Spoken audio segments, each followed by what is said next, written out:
ಎಮ್ಎನ್ಆರ್ ನ್ಯೂಸ್ಗೆ ಸ್ವಾಗತ. ನಾನು ನಟರಾಜ್ ಎಮ್ಎನ್ಆರ್. ಬಿಜೆಡ್ ಜಮೀರ್ ಅಹಮದ್ ಖಾನ್ ಅವರಿಂದ ವೀರಪ್ಪ ಮೊಯ್ಲಿ ಪರ ಮತಯಾಚನೆ.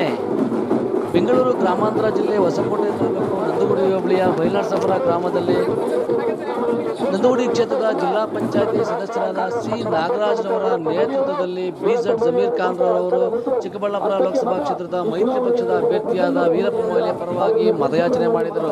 ಈ ಸಂದರ್ಭದಲ್ಲಿ ಸಾವಿರಾರು ಕಾಂಗ್ರೆಸ್ ಕಾರ್ಯಕರ್ತರು, ಮುಸಲ್ಮಾನ್ ಬಾಂಧವರು ಭಾಗವಹಿಸಿದ್ದರು. ನಂದಗುಡಿ ಹೋಬಳಿಯ ಕಾಂಗ್ರೆಸ್ ಅಧ್ಯಕ್ಷರಾದ ಕಿಸರ್ ಅಹಮದ್ ರವರು, ಮಹಿಳಾ ಘಟಕದ ಅಧ್ಯಕ್ಷರಾದ ನಯೀಮಾ ಶಾಕೀರ್ ರವರು ಹಾಗೂ ಬ್ಲಾಕ್ ಕಾಂಗ್ರೆಸ್ ಅಧ್ಯಕ್ಷರಾದ ರವಿ ರವರು, ಮಾಜಿ ಬ್ಲಾಕ್ ಕಾಂಗ್ರೆಸ್ ಅಧ್ಯಕ್ಷರ ಯಜ್ಞಲ್ಲಿ ರಾಜವರು ಹಾಗೂ ಎಲ್ಲ ಗ್ರಾಮ ಪಂಚಾಯತ್ ಸದಸ್ಯರು, ಕಾರ್ಯಕರ್ತರು, ಮುಸಲ್ಮಾನ್ ಬಾಂಧವರು ಹೆಚ್ಚಾಗಿ ಕಾರ್ಯಕ್ರಮದಲ್ಲಿ ಭಾಗವಹಿಸಿ ಕಾರ್ಯಕ್ರಮವನ್ನು ಯಶಸ್ವಿಗೊಳಿಸಿದರು. ಈ ಸಂದರ್ಭದಲ್ಲಿ ಮಾತನಾಡಿದ ಜಮೀರ್ ಅಹಮದ್ ರವರು, ಕೇವಲ ಧರ್ಮ ಮತ್ತು ರಾಮ ಮಂದಿರದ ಹೆಸರಲ್ಲಿ ರಾಜಕೀಯವನ್ನು ಮಾಡುತ್ತಿದ್ದಾರೆ. ಬಿಜೆಪಿಯವರ ಸಾಧನೆ ಶೂನ್ಯ.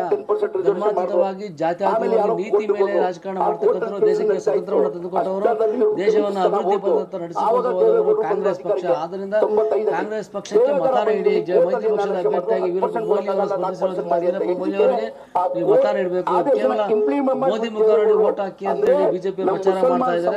ಯಾಕಂದ್ರೆ ಬಿಜೆಪಿ ಪಕ್ಷದ ವಿರುದ್ಧ ಶೂನ್ಯ ಎಂದು मतदारರಿಗೆ ಕರೆ ನೀಡಿದರು. उसका एहसान है अपना वीरप्पा मोइली के साथ का एहसान है मेरी आवाम से एक आजीजाना गुजारिश। ये इलेक्शन कांग्रेस पार्टी का इलेक्शन नहीं, ये इलेक्शन वीरप्पा मोइली साहब का नहीं, ये इलेक्शन जमीर अहमद खान का नहीं, ये इलेक्शन एमटी बिनाज का नहीं, ये इलेक्शन अमन और सुकून का इलेक्शन। मेरी आवाम से हमारे नौजवानों से आजीजाना गुजारिश, ये बार इलेक्शन पोलिंग ज्यादा कराना, ये कोर्ट भी मायने रखता। अरे बच्चे गोड़ा साहब को बीजेपी वाले, हमें बीजेपी वाले इतना खिलाफत को बीजेपी को डालना, तो मैं बोलता ना उन्हें मुसलमान इसलिए आज कैसे कैसे बात कर रही।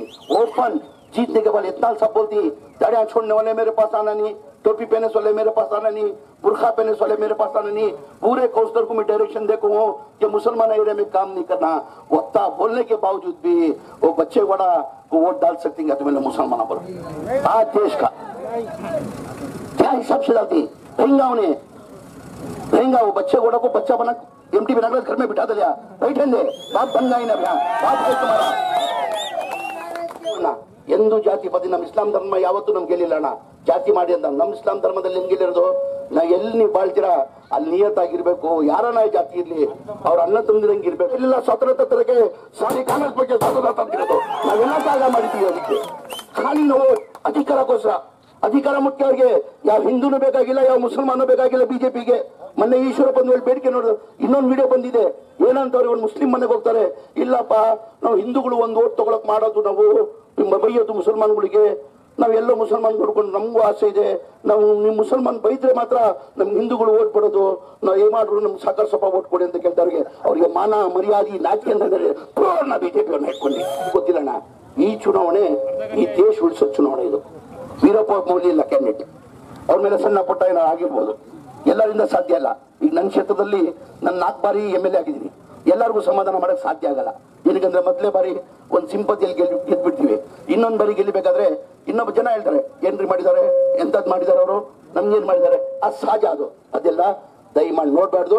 ನೀವೆಲ್ಲ ಒಗ್ಗಟ್ಟಾಗಿ ಒಂದಾಗಿ ನಮ್ಮ ಕಾಂಗ್ರೆಸ್ ಪಕ್ಷದ ಅಭ್ಯರ್ಥಿ ವೀರಪ್ಪ ಮೊಯ್ಲಿಗೆ ಹೆಚ್ಚಿನ ಮತದಲ್ಲಿ ಗೆಲ್ಸ್ಕೊಂಡು ಬರ್ತಾರಂತ ವಿಶ್ವಾಸ. ಒಂದ್ ಕಡೆ ಮಂದಿರ ಕಟ್ಟಿ, ಮಸ್ಜಿದ್ ನೀವು ಯಾರು ಬಿಜೆಪಿ ಅವ್ರು ಕಟ್ಟದ್ ಬೇಕಾಗಿಲ್ಲ, ಮಂದಿರ ನಾವು ದೇಶದ ಮುಸಲ್ಮಾನ ಹೋಗಿ ನಾವು ಮಂದಿರ ಕಟ್ಕೊಳ್ತೀವಿ ಅಂತ ಇಟ್ಕೊಂಡಿರೋದು. ನಾನು ಹೆಂಗೂ ಇಲ್ಲ, ನಾನು ಹೋಗಿದ್ದೀನಿ ಬಾಳ ದೇಶಕ್ಕೆ ಹೋಗಿದ್ದೀನಿ, ನಾನು ಇಂಡಿಯಾ ಬಿಟ್ಟು ಬಾಳ ನನ್ನ ಅನ್ಸಿಕೆ ಹಿಂದೂ ಮುಸಲ್ಮಾನ್ ಸಿಖ್ ಇಸಾಯಿ ಎಲ್ಲ ಅಣ್ಣಂತಂದಿರಂಗೆಲ್ಲ ಮಾಡ್ತಾ ಇದ್ದಾರೆ. ಸ್ಪೆಷಲ್ ನಮ್ಮ ಕರ್ನಾಟಕ ರಾಜ್ಯದಲ್ಲಿ ಆ ಬಿಜೆಪಿ ಅವರನ್ನು ತಂದು ನಮ್ಮ ಒಳ್ಳೆ ಕೆಲಸ ಮಾಡ್ತಾ ಇದ್ದಾರೆ. ದಯಮಾಡಿ ಕೈ ಜೋಡಿಸಿ ಕೇಳ್ತಾ ಇದೀನಿ, 5 ವರ್ಷ ಸಾಧನೆ ಏನಿದೆ ಬಿಜೆಪಿ ಅವ್ರದ್ದು, ಏನಾದ್ರು ಒಂದು ಸಾಧನೆ ಇರ್ಬೇಕಿಲ್ಲ. ಈಗ ಎಂಪಿಗಳು ನಮ್ಮ ಬೆಂಗಳೂರು ಸಿಟಿಯಲ್ಲಿ 2 ಸತಿ ಗೆದ್ದವನು PC ಮೋಹನ್, ನಾರ್ತ್ ಅಲ್ಲಿ ಸದಾನಂದ ಗೌಡರು ಗೆದ್ದರು, ಮಾಜಿ ಮುಖ್ಯಮಂತ್ರಿಗಳು ಅನಂತ್ ಕುಮಾರ್ 5 ಬಾರಿ ಗೆದ್ದಾರೆ. ಎಲ್ಲಾ ಕಡೆ ಏನ್ ಓಟ್ ಕೇಳ್ತಾರೆ ಹೇಳಿ ಸರ್, ನಮ್ಮ ಮುಖ ನೋಡ್ಬೇಡಿ, ನರೇಂದ್ರ ಮೋದಿ ಮುಖ ನೋಡಿ. ಸ್ವಾಮಿ ಅವ್ಳು ಇಟ್ಟಿದ್ದು ಒಂದು ಹೆಂಡತಿ, ಅವ್ಳ ಮುಖ ಸರಿಗಿಂತ ಹೆಂಡತಿ ಬಿಟ್ಟು ಹೋಗೋಣ. ನಾವು ಮುಖ ನೋಡುತ್ತೇವೆ, उसकी छोरो ऐसे ही छोरो, ये माटी में लेगा चेहरा अच्छा निकल को छोड़ को गई चले हमें ना बसा करा देना पड़ता है। साथ में बोलना, साथ में अब एमटी नागराज को क्या वोट पूछती तुमने, ನನ್ನ ಮುಖ ನೋಡ್ಬೇಡಿ, ಸಿದ್ದರಾಮಯ್ಯ ಮುಖ ನೋಡಿ ಓಟ್ ಹಾಕಿ, ರಾಹುಲ್ ಗಾಂಧಿ ಮುಖ ನೋಡಿ ಓಟ್ ಹಾಕಿ, ಸಮೀರ್ ಅಹಮದ್ ಖಾನ್ ಮುಖ ನೋಡಿ ಓಟ್ ಹಾಕಿ ಅಂತ ಕೇಳ್ತಾರ. ಅವ್ರು ಸಾಧನೆ ಹೇಳ್ತಾರೆ. ನಾನು 5 ವರ್ಷದಲ್ಲಿ ನನ್ನ ತಾಲೂಕಿಗೆ ನಾನು ಏನೇನು ಸಾಧನೆ ಮಾಡಿದ್ದೀನಿ, ದಯಮಾಡಿ ಸಾಧನೆ ನನ್ನ ಮೇಲೆ चेहरा वहां को पीसी मोहन सब जगह पर मेरा चेहरा नको देखो, नरेंद्र मोदी का चेहरा देखो कभी, नरेंद्र मोदी का चेहरा उसकी बीवी देखो कोने छोड़ली, मेरा चेहरा देखो अब सामने आ देखो। अब आज देश के अंदर रीजनल पार्टी पाईपोटी थी कांग्रेस को रीजनल पार्टी पाईपोटी थी। आज उन्होंने पाईपोटी कर ले को कांग्रेस के साथ फाइट कर ले को उनकी दाल सियासत चलाने जाते थे। आज तमाम रीजनल पार्टियां आज एक होने का मकसद क्या है, आज उन्होंने जानती 2014 से 19 तक क्या हालत हो गए है। अगर दोबारा नरेंद्र मोदी क्या तो बीजेपी हुकूमत की तो हमारा देश खत्म होता को पूरे रीजनल पार्टियां आज उनके पॉलिटिकल कैरियर कुर्बान हो, ये देश हमें बचाना, देश बचाने को वास्ते को पूरे पॉलिटिकल पार्टियां एक हो गई। ಯಾವತ್ತು ಹೋಗ್ಲಿಲ್ಲ ಇತಿಹಾಸ ಇದೆ ರೀಜನಲ್ ಪಾರ್ಟಿ ಯಾವತ್ತಿದ್ರು ಕಾಂಗ್ರೆಸ್ ಜೊತೆ ಪೈಪೋಟಿ ಇರೋದವ್ರದ್ದು ಯಾವತ್ತು ಒಂದಾಗ್ಲಿಲ್ಲ, ಅವರಿಂದಾನೇ ಕಾಂಗ್ರೆಸ್ ನಷ್ಟ ಆಗಿದ್ರು। ಇವತ್ತು ರೀಜನಲ್ ಪಾರ್ಟಿಗಳು ಎಲ್ಲಾ ದೇಶದಲ್ಲಿ ಏನಕ್ಕೆ ಒಂದಾಗಿದ್ದಾರೆ, ನಾವು ಇಲ್ಲಿ ಅನ್ನ ತಿಂದಿದೀವಿ, ಇಲ್ಲಿ ನಾವು ಬೆಳೆದಿದ್ದೀವಿ, ನಮ್ಮ ದೇಶ ಇದು, ಈ ದೇಶ 2014 19ವರೆಗೂ ಏನೇನಾಗಿದೆ ನಮ್ಗಿಂತ ಹೆಚ್ಚಾಗಿ ಅವ್ರ ಲೀಡರ್ಗಳು ಗೊತ್ತಿದೆ। ಈಗ ನಾವು ಒಂದಾಗಿಲ್ಲ ಅಂದ್ರೆ, ನಾವು ನಮ್ಮ ಪೊಲಿಟಿಕಲ್ ಕ್ಯಾರಿಯರ್ ತ್ಯಾಗ ಮಾಡಿಲ್ಲ ಅಂದ್ರೆ ಈ ದೇಶ ನಿರ್ನಾಮ ಆಗ್ತದೆ ಅಂತ ಎಲ್ಲಾ ರೀಜನಲ್ ಪಾರ್ಟಿ ಈ ದೇಶ ಉಳಿಬೇಕಾದ್ರೆ ರಾಹುಲ್ ಗಾಂಧಿ ಅವರು ಪ್ರಧಾನಮಂತ್ರಿ ಆದ್ರೆ ಮಾತ್ರ ಸಾಧ್ಯ ಅಂತ ಎಲ್ಲ ಈಗ ಸರಿ, ಯಾವತ್ತೂ ನಮ್ಮ ಕೊಪ್ಪಳಿಗೆ ನಾನು ಟಿಕೆಟ್ ಕೊಡಿ ಅಂತ ಕೇಳಿಲ್ಲ. ಇವ್ರು ಉಡ್ಸ್ಕೊಂಡು ಮಾಧ್ಯಮದಲ್ಲಿ ಹೇಳ್ತಾರೆ ನೋಡ್ರಿ, ಅಕ್ಬಲ್ ಅನ್ಸಾರಿ ಟಿಕೆಟ್ ಕೇಳಿದ ಕೊಪ್ಪಳಿಂದ, ಕಾಂಗ್ರೆಸ್ ಪಕ್ಷದವ್ರು ಕೊಟ್ಟಿಲ್ಲ, ಬರೀ ಅವರು ಕಾಂಗ್ರೆಸ್ ಪಕ್ಷದವರು ಬರೇ ಮುಸಲ್ಮಾನ ಉಪಯೋಗಿಸ್ಕೊಂತಾರೆ, ಟಿಕೆಟ್ ಕೊಡಲ್ಲ ಅಂತ ಹೇಳಿದ್ರು. ಒಂದು ಹೆಜ್ಜೆ ಮುಂದೆ ಹೋಗಿ ಪ್ರೆಸ್ ಅವ್ರು ಹೇಳಿದ್ದಾರೆ, ಆಯ್ತು ಸರ್ ಅಕ್ಬಲ್ ಅನ್ಸಾರಿಗೆ ಬಿಜೆಪಿ ಬಂದ್ರೆ ಕೊಡ್ತೀರಾ ಸರ್ ಅಂದ್ರೆ ಏನ್ ಹೇಳ್ಬೇಕು ಯಡಿಯೂರಪ್ಪ ಅವರು, ನಮ್ ಯಾವ ಕಾರಣಕ್ಕೂ ಮುಸಲ್ಮಾನ್ ಬಿಜೆಪಿಯಿಂದ ಟಿಕೆಟ್ ಕೊಡೋ ಪ್ರಶ್ನೆ ಬರಲ್ಲ. ಹಂಗೂ ಅಕ್ಬಲ್ ಅನ್ಸಾರಿಗೆ ಟಿಕೆಟ್ ಬೇಕಾದ್ರೆ ನಮ್ ಕಾಂಗ್ರೆಸ್ ಬಿಜೆಪಿ ಪಕ್ಷ ಕಚೇರಿಗೆ ಬರಲಿ, 10 ವರ್ಷ ಕಸ ಗುಡಿಲಿ, ಆಮೇಲೆ ಯೋಚನೆ ಮಾಡ್ತೀನಿ ಅಂತ ಹೇಳಿದ್ದಾರೆ. ಆ ಈಶ್ವರಪ್ಪ ಏನ್ ಗೊತ್ತಿದೆ, ಮುಸಲ್ಮಾನ ಸ್ವಾಭಿಮಾನ ಇಂದ ಬದುಕಿರೋದು ಒಬ್ಬ ಆಟೋ ಡ್ರೈವರು ಇಂತ 10 ವರ್ಷ ಅಂತ 10 ಈಶ್ವರಪ್ಪನ ಕಸ ಗುಡಕ್ ಮನೆಗೆ ಇಟ್ಕೊಳ್ತಾರೆ. ಮುಸಲ್ಮಾನ್ ಸ್ವಾಭಿಮಾನ ಇಂದ ಬದುಕಿರೋದು ಆಟೋ ಡ್ರೈವರ್ ಇಲ್ಲಿ ಕಸ ಗಿಡಕ್ಕೆ ಒಂದು ಹಾಳು ಇಟ್ಟಿರ್ತಾರೆ. ಇವನ್ ಬಿಡಿ ಎಕ್ಬಲ್ ಅನ್ಸಾರಿ ಕಸ ಕುಡಿಯೋದು ಬಿಜೆಪಿ ಅವರಿಗೆ ಅಂತ 10 ಈಶ್ವರಪ್ಪನ ಮುಸಲ್ಮಾನ್ ಕಸ ಕುಡಿಯೋದು ಮನೆಯಲ್ಲಿ. ಸರ್, ಚಿಕ್ಕಬಳ್ಳಾಪುರ ಲೋಕಸಭಾ ಕ್ಷೇತ್ರದ ಅಭ್ಯರ್ಥಿ ಇವಾಗ ಪ್ರಚಾರ ನೋಡಿದ್ದೀರಿ ತಾವು, ಈಗ ತಾವು ಏನ್ ಹೇಳ್ತೀರಾ ಸರ್? ಅವ್ರು ಯಾವ ಬೆಳಗಿಂದ ನಾನು ಬಹಳಷ್ಟು ಕಡೆ ಹೋಗಿದ್ದೀನಿ, 8:30 ಬಂದಿರೋದು ನಾನು. ಎಲ್ಲಾ ಕಡೆ ವೀರಪ್ಪ ಮೊಯ್ಲಿ ಬಗ್ಗೆ ಒಳ್ಳೆ ಅಭಿಪ್ರಾಯ ಇದೆ. ಜನ 2 ವರ್ಷ ಅವ್ರನ್ನ ಆಯ್ಕೆ ಮಾಡಿದ್ದಾರೆ, 2 ಬಾರಿ ಲೋಕಸಭಾ ಆಯ್ಕೆ ಮಾಡಿದ್ದಾರೆ. ಈ ಬಾರಿನೂ ಅವ್ರಿದ್ರೆ ನಮ್ಗೆ ಒಳ್ಳೇದು, ನಾವು ಹೋದ್ರೆ ಎಲ್ಲ ನಮ್ಮನ್ನ ಸಹಕರಿಸ್ತಾರೆ, ಎಲ್ಲ ಕೆಲಸ ಮಾಡಿಕೊಡ್ತಾರೆ, ನಾವು ಅವ್ರನ್ನ ಗೆಲ್ಲಿಸ್ತೀವಿ ಅಂತ ಜನ ಹೇಳ್ತಾರೆ. ನನ್ನ ಅನಿಸಿಕೆ ಕನಿಷ್ಠ 1.5-2 ಲಕ್ಷ ಓಟಲ್ಲಿ ವೀರಪ್ಪ ಮೊಯ್ಲಿ ಗೆಲ್ತಾರೆ. ಸರ್, ಬಿಜೆಪಿಯವರು ಅವ್ರು ಏನು ಸಾಧನೆ ಅಂತ 5 ವರ್ಷದ ಎಲೆಕ್ಷನ್ ಸಿದ್ಧ ಇಲ್ಲ.